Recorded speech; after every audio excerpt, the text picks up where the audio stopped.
This is what nobody tells you about the Florida housing market. At first, life felt effortless, but in Florida, paradise, it comes with a price.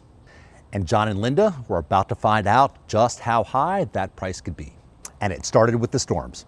In September 2022, Hurricane Ian tore across the state. They watched on TV as entire neighborhoods in Southwest Florida vanished under storm surge. The destruction, it was shocking, but it felt like it was far enough away, like a warning shot. Still, they stocked up on bottled waters and batteries and plywood, realizing this was not something that they ever had to think about in New York.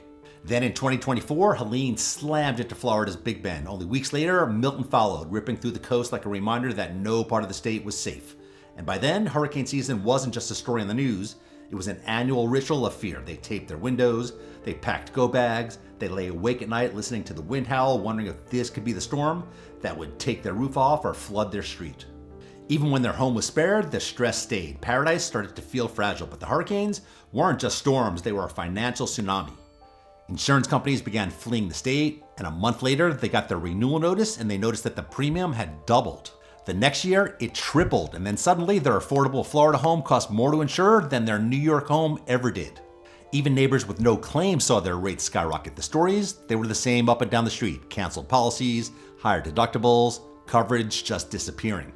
And then came the property taxes. When their home value soared during the pandemic frenzy, they celebrated, but the celebration ended when the county reassessed. The tax bill in their mailbox was thousands of dollars higher than it was before. The sunshine was still warm, but now it came with a sting. Groceries, gas, car insurance, dining out, all of it climbed higher at the same time. Egg price doubled. A simple dinner out now felt like a splurge. The cheap Florida lifestyle that they boasted about to their friends back in New York, it was gone, replaced by receipts and bills that grew longer every single month. And what hurt most wasn't just the money, it was the realization that the leaders that they thought were protecting Florida families seemed more focused on politics and national ambitions than on solving the problems sitting in their mailbox. And while homeowners struggled with soaring costs, the spotlight stayed on issues that did not bring premiums down or make food more affordable, and for John and Linda, it felt like betrayal. The dream that had once felt limitless was shrinking again, only this time, it wasn't New York closing in on them, it was Florida.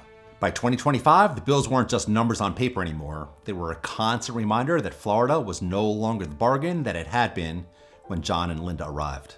Every time they opened their mailbox, it felt like a punch in the gut. The insurance renewal, higher.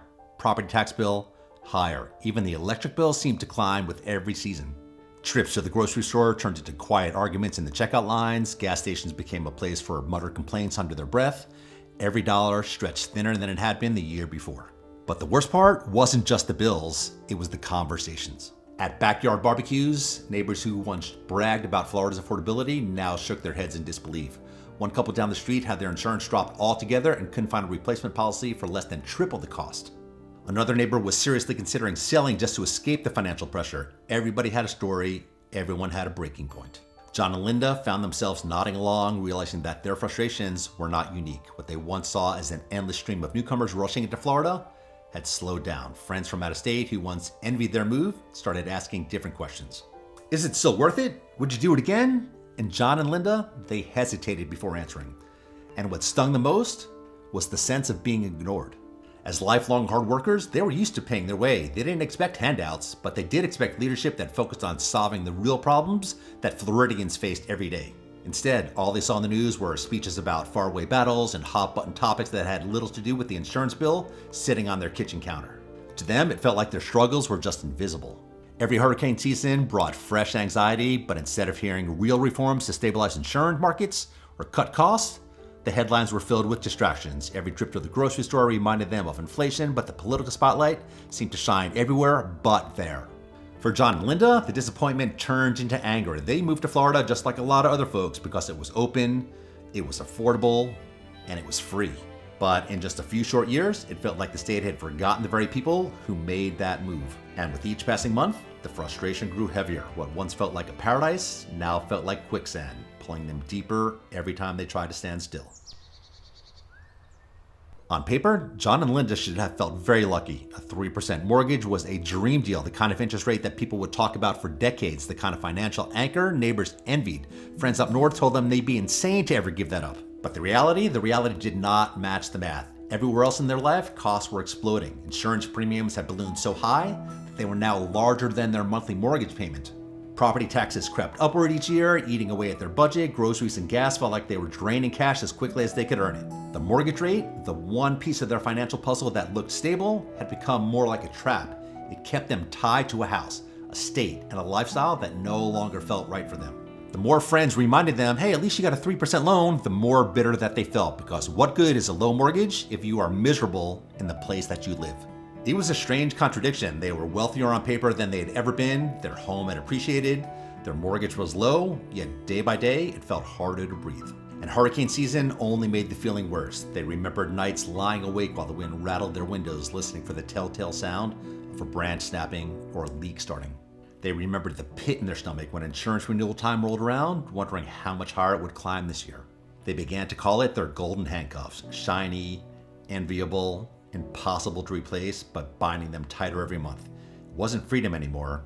It was the captivity, dressed up, looking like security. John and Linda started asking hard questions. How long can we really live like this? What if another storm hits?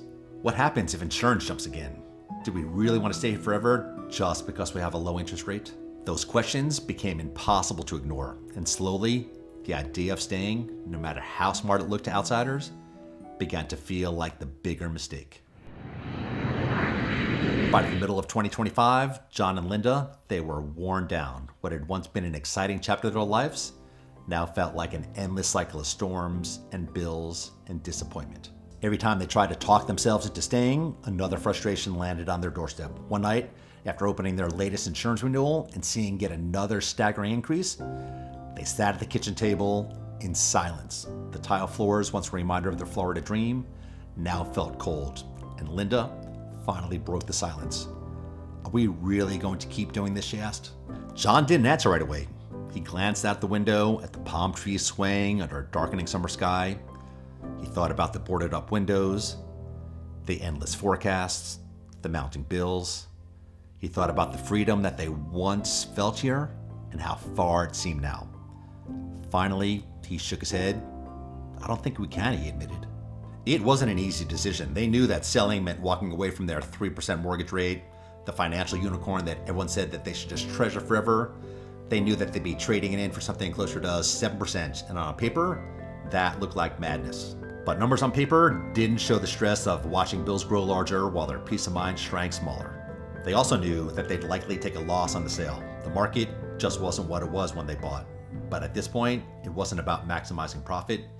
It was about minimizing stress. So they began to look north. North Carolina had always been on their radar. The mountains, the slower pace, the promise of seasons that didn't come with the constant threat of hurricanes. They imagined cool evenings on the porch, drives through winding roads lined with trees, a community that felt quieter and steadier. For the first time in a long time, they felt the spark of hope. The decision to leave wasn't just about money. It was about control. It was about reclaiming the sense of peace that Florida had once given them, but no longer could. To John and Linda, that was worth more than any mortgage rate, more than any tax bill, more than just the pride of holding onto a house that no longer felt like home. It was time to let go of Florida. John and Linda's journey wasn't about failure. It wasn't even about regret. It was about facing the truth when the truth became too big to ignore. Florida had been exactly what they needed in 2020. It gave them freedom at a time when their lives in New York felt suffocating. It gave them a chance to start over in a place where the sun shined brighter, the rules felt lighter, and the promise of affordability gave them breathing room. For a few golden years, it worked. But life has seasons, and Florida changed. The storms, they grew stronger. The insurance industry buckled under the weight of the risks. Taxes climbed, costs climbed, and what once felt cheap started to feel crushing. The leaders that they thought would protect their way of life seemed more focused on the spotlight than the real problems draining their bank account. Through it all, John and Linda held on. They clung to their mortgage rate like it was a life raft. They tried to convince themselves that numbers on paper could outweigh the constant stress of living in a state that no longer felt like home. But deep down, they knew. The Florida dream they had once chased had turned into something else completely. They chose realism over nostalgia. They chose peace of mind over pride. They chose to sell their Florida home, take the loss, and and start fresh in North Carolina. To outsiders, it may look irrational giving up a 3% mortgage for one twice as high. But for John and Linda, it was the most rational thing that they have done in years. Because at some point, a home is not just about equity or interest rates.